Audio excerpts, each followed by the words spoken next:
Mais avant de développer ces titres, cette information, elle concerne l'enquête sur le spectaculaire cambriolage au Louvre le mois dernier. Selon plusieurs sources, le quatrième homme présumé du commando a été arrêté aujourd'hui.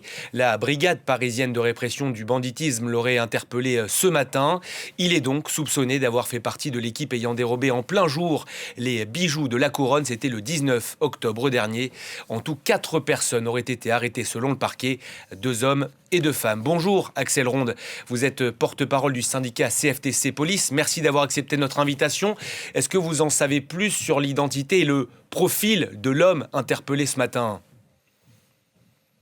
Oui, bonjour. Alors, c'est un individu qui est déjà connu des services de police. Il a été interpellé à Laval, en Mayenne. Il était sur un chantier de construction.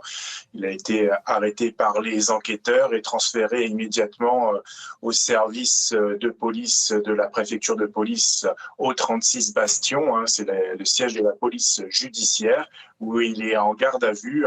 Sa garde à vue peut durer 4 jours dans le cadre de ce cambriolage à bande organisée. On espère avoir beaucoup d'éléments sur lui et surtout le but c'est de retrouver rapidement encore une fois les bijoux puisque c'est la priorité numéro 1 toujours des enquêteurs. C'est vraiment ça qui anime l'ensemble de l'équipe d'enquête, à peu près entre 80 et 100 enquêteurs de la préfecture de police qui sont toujours mobilisés pour arrêter l'ensemble des individus qui ont participé de près ou de loin à ce cambriolage spectaculaire du musée du Louvre.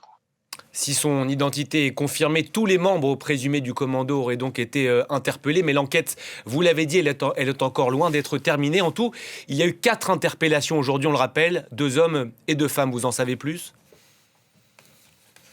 Oui, alors c'est un des individus qui a été interpellé ce matin en Mayenne, aurait été un des motards, un des pilotes qui conduisaient le scooter, puisqu'ils ont pris la fuite sur 2 gros scooters.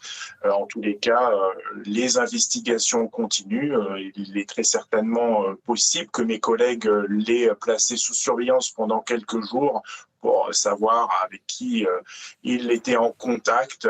En tous les cas, c'est le travail des enquêtes, le professionnalisme de la BRB, la Brigade de répression du banditisme, spécialisée dans ces types de crimes, de délits qui sont des fins limiers de la police judiciaire parisienne, qui ont une extrême compétence et une reconnaissance internationale. Et on espère réellement qu'on va pouvoir retrouver les bijoux, puisque c'est vraiment ça que les enquêteurs se donnent beaucoup de leur temps, ne comptent pas leurs heures pour retrouver vraiment ces bijoux du musée du Louvre. C'est la priorité numéro 1, aussi du ministre de l'Intérieur qui a donné ses directives. Laurent Nunez a bien donné, encore une fois, rappelé que le but c'est de retrouver les bijoux en entier.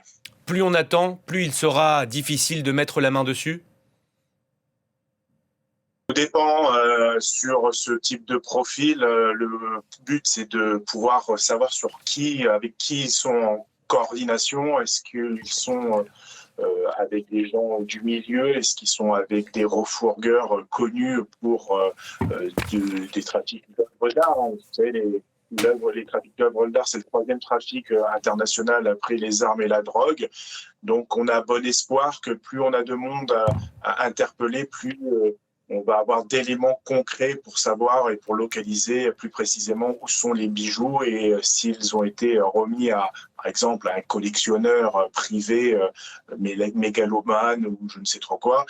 Ça, c'est vraiment que l'enquête qui pourra nous le dire. Et en tous les cas, on a plusieurs fenêtres pour savoir plusieurs scénarios. En tous les cas, mes collègues y travaillent d'arrache-pied et on espère que cet individu va coopérer avec les enquêteurs, puisque c'est aussi le but d'une garde à vue.